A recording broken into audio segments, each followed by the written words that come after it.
ವಿದ್ಯುತ್ ಬಿಲ್ ಪಾವತಿಸಲಿಲ್ಲ ಎಂಬ ಕಾರಣಕ್ಕೆ ಕಡಿತಗೊಳಿಸಿದ ವಿದ್ಯುತ್ ಸಂಪರ್ಕವನ್ನು ಮತ್ತೆ ಕಲ್ಪಿಸುವ ಮೂಲಕ ಪೆರಡಾಲ ಕೊರಗ ಕಾಲೋನಿಯ ಮಕ್ಕಳ ಪಾಲಿಗೆ ವರದಾನವಾಗಿರುವ ಏಕೋಪಾಧ್ಯಾಯ ಶಾಲೆಯಲ್ಲಿ ಮತ್ತೆ ಬೆಳಕೂರಿದಿದೆ.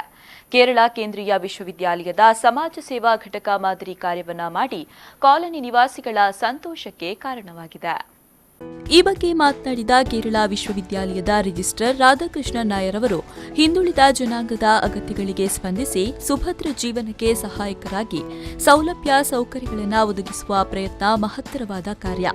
ಭವಿಷ್ಯದ ನೈಜ ಸಮಾಜ ಸೇವಕರನ್ನ ಸೃಷ್ಟಿಸುವ ಕೆಲಸವನ್ನ ಕೇಂದ್ರೀಯ ವಿಶ್ವವಿದ್ಯಾಲಯ ಮಾಡ್ತಾ ಇದೆ ಎಂದು ಹೇಳಿದರು. 2000ನೇ ಇಸವಿಯಲ್ಲಿ ಪೆರಡಾಲ ಕೊರಗ ಕಾಲೋನಿಯ ಕಾಸರಗೋಡು ತಾಲೂಕು ಕೊರಗ ವೆಲ್ಫೇರ್ ಮಲ್ಟಿಪರ್ಪಸ್ ಸೊಸೈಟಿಯ ಅಧೀನದಲ್ಲಿದ್ದ ಕಮ್ಯುನಿಟಿ ಸಭಾಂಗಣದಲ್ಲಿ ತರಗತಿ ಪ್ರಾರಂಭಗೊಂಡಾಗ ವಿದ್ಯುತ್ ಸಂಪರ್ಕವಿದ್ದು ಸೊಸೈಟಿಗೆ ಬಿಲ್ ಪಾವತಿಸಲು ಪ್ರತ್ಯೇಕ ಸಂಪನ್ಮೂಲದ ವ್ಯವಸ್ಥೆಯೂ ಇತ್ತು.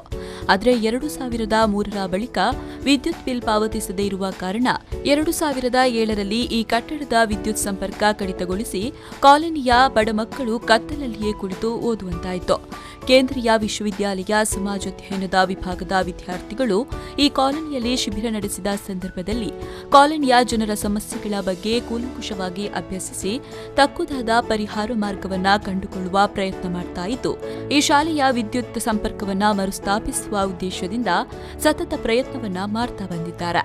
ವಿದ್ಯುತ್ ಇಲಾಖೆಗೆ ಪಾವತಿಸಲು ಬಾಕಿ ಮೊತ್ತವನ್ನು ವಿದ್ಯಾರ್ಥಿಗಳೇ ಸಂಗ್ರಹಿಸಿ ಪಾವತಿಸಿದ್ರೂ ವಿದ್ಯುತ್ ವಿಚ್ಛೇದಿಸಿರುವ ಕಾರಣ ಮರುಸ್ಥಾಪನೆಗಾಗಿ ಇನ್ನೂ ಹೆಚ್ಚಿನ ತೆರಬೇಕಾಗಿ ಬಂದಿದೆ. 1.5-2 ವರ್ಷ ನಿಮ್ಮೊಟ್ಟಿಗೆ ನಾವು ನಿರಂತರವಾದ ಒಂದು ಸಂಪರ್ಕದಲ್ಲಿದ್ದೇವೆ.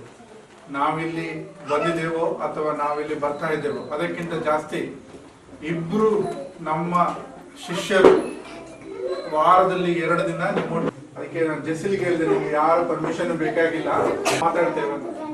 ಕೊನೆಗೆ ಟ್ರೈಬಲ್ ವೆಲ್ಫೇರ್ ಡಿಪಾರ್ಟ್ಮೆಂಟ್ಗೆ ಫೋನ್ ಮಾಡಿದ್ರು ಕೂಡ ಸಹ ಹೇಳಿಲ್ಲ ಇರಲಿ. ತದನಂತರ ನೀವು ಮಾಡಿದಂತಹ ಸಹಾಯ ಅದು ಚಿಕ್ಕದಲ್ಲ, ವಿಮಲಾ ಅವರು ಅಥವಾ ನೀವೆಲ್ಲ ಸೇರಿ ನಮಗೆ ಮಾಡಿದ ಚಿಕ್ಕ ಸಹಾಯ ಇದೆಯಲ್ಲ, ನೀವು ನಮ್ಮನ್ನ ಸೇರಿಸ್ಕೊಂಡಿದ್ದೀರಿ ಹತ್ರಕ್ಕೆ. ಇಲ್ಲಿ ಒಂದು ಏಕೋಪಾಧ್ಯಾಯ ಶಾಲೆ ಇದೆ. ಆ ಶಾಲೆಯಲ್ಲಿ ಹಲವಾರು ಫೆಸಿಲಿಟಿಗೆ ಸಂಬಂಧಪಟ್ಟ ಹಾಗೆ ಕೆಲವೊಂದು ಸಮಸ್ಯೆಗಳಿದೆ. ಪ್ರಥಮವಾಗಿ ನಾವು ಕಂಡು ಹಿಡಿದಿದ್ದೇನಂತ ಹೇಳಿದರೆ, ಇಲ್ಲಿ ಶಾಲೆಯಲ್ಲಿ ಕರೆಂಟ್ ಇಲ್ಲ. ಸೊ ಅದರ ಹಿಂದೆ ಹೋದಾಗ ನಮಗೆ ಗೊತ್ತಾದ ವಿಷಯ ಏನಂತ ಹೇಳಿದರೆ, ಸುಮಾರು ವರ್ಷಗಳಿಂದ ಕರೆಂಟ್ ಬಿಲ್ಲನ್ನು ಶಾಲೆಯಿಂದ ಪಾವತಿ ಆಗಲಿಲ್ಲ. ಅದಕ್ಕೆ ಬೇರೆ ಬೇರೆ ಕಾರಣಗಳಿದೆ. ಅಂದರೆ ಈ ಶಾಲೆ ಅನ್ನುವಂಥದ್ದು ಅದು ಒಂದು ಕಡೆ ಶಿಕ್ಷಣ ಇಲಾಖೆಯನ್ನು ಮತ್ತು ಟ್ರೈಬಲ್ ಡೆವಲಪ್ಮೆಂಟ್ ಡಿಪಾರ್ಟ್ಮೆಂಟ್ ಏನಿದೆ.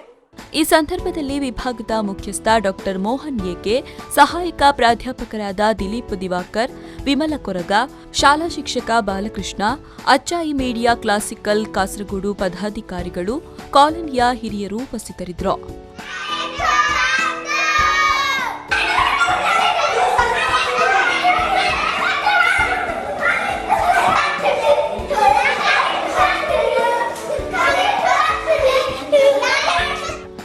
Rahman Udyavara, V4 news 24/7 Manjeshwar.